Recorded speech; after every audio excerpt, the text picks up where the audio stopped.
नमस्कार, city post live के इस खास पेशकश में आपका स्वागत है। मैं हूं Shrikant Pratyush. City post live ने जो आपको खबर दी थी कि कांग्रेस को कौन कौन सी सीटें मिली हैं, वो खबर सही साबित हुई है। सीटों के चयन को लेकर घमासान जरूर चल रहा है, लेकिन केवल एक ही सीट बदली है जो हमने आपको बताया था।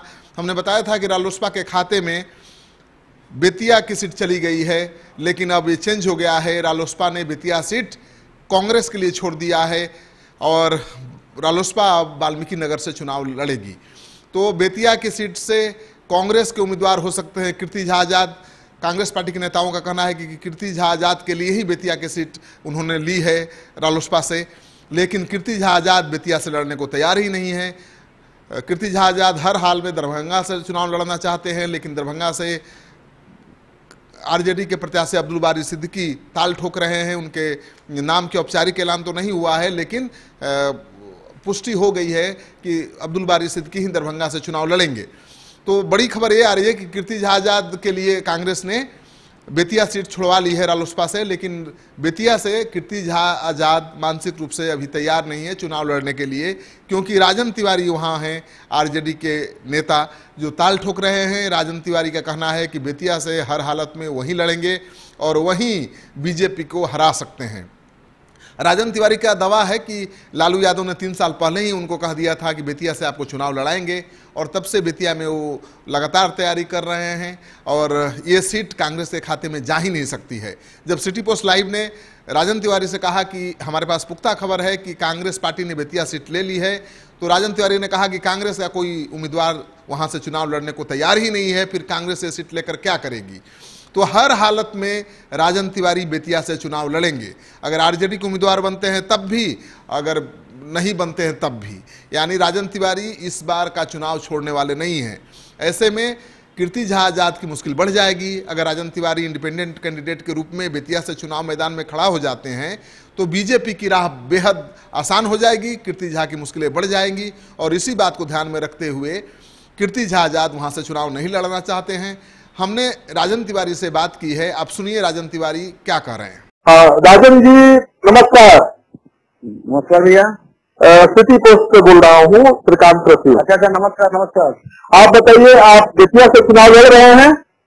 जी हाँ, बेतिया से मैं लगभग कई सालों से तैयारी कर रहा हूँ और बेतिया की जनता के दिलो दिमाग में बैठे हुए हैं। बेतिया की जनता हमको चाह रही है, पसंद कर रही है, और मैं ही एक ऐसा नेता हूँ बेतिया का जो वहाँ पे भाजपा का खात्मा कर सकता हूँ और संजय जायसवाल को हरा सकता हूँ। बाकी किसी में दम नहीं है, कोई नहीं हरा पाएगा संजय जायसवाल को। खबर आ रही है कि कीर्ति झा आजाद के लिए बेतिया से कांग्रेस ने ले लिया।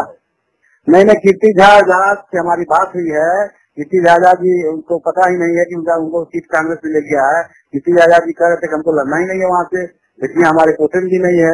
और कांग्रेस के तमाम नेताओं से बात हुई है तो लोग कहे कांग्रेस की, वो नेता लोग बोले नहीं, हमारे कोटे में सीट नहीं है, हम लोग नहीं लड़ेंगे बेतिया से। तो लालू जी ने कंफर्म कर दिया है कि राजन तिवारी बेतिया से चुनाव लड़ेंगे? नहीं, हमको तो लालू जी 3 साल पहले कहे हुए हैं, 3 साल से जाकर तैयारी करो, और लालू जी का आशीर्वाद लेकर के मैं बेतिया घूम रहा हूँ। अब तो उसका क्या निर्णय महागठबंधन करती है, कैसे लड़ाती है, वो महागठबंधन विचार करे। अगर मान लीजिए सीट कांग्रेस खाते में गई तब राजन तिवारी क्या करेंगे? कांग्रेस के खाते में कांग्रेस के लोग वहाँ लड़ेंगे ही नहीं, तो खाते में जाने की कहीं बात ही नहीं आती है। तो राजन तिवारी ही हर हालत में लड़ेंगे?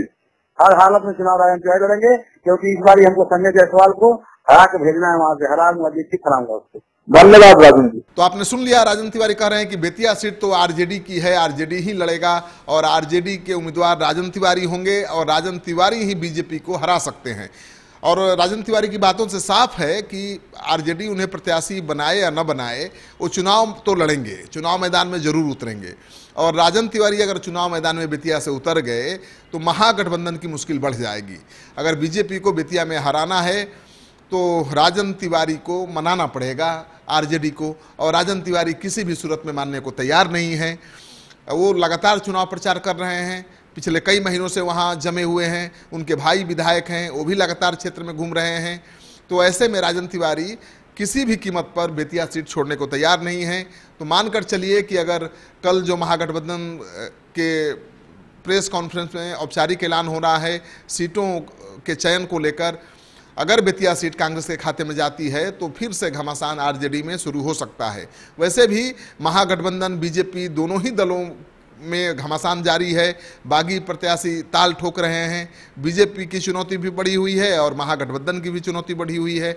अब देखना ये है कि तेजस्वी यादव और लालू यादव किस तरह से राजन तिवारी को मनाते हैं या फिर राजन तिवारी के लिए बेतिया सीट बचा पाते हैं। आपको ये खबर अच्छी लगे तो दोस्तों के साथ खूब शेयर करिए। अगर आपने अब तक हमारा यूट्यूब चैनल सब्सक्राइब नहीं किया है तो जरूर कर लीजिए। आपका सहयोग समर्थन लगातार मिल रहा है, उसके लिए बहुत बहुत आभार। और कल सुबह हम लेकर आएंगे महागठबंधन का प्रेस कॉन्फ्रेंस लाइव आपके लिए।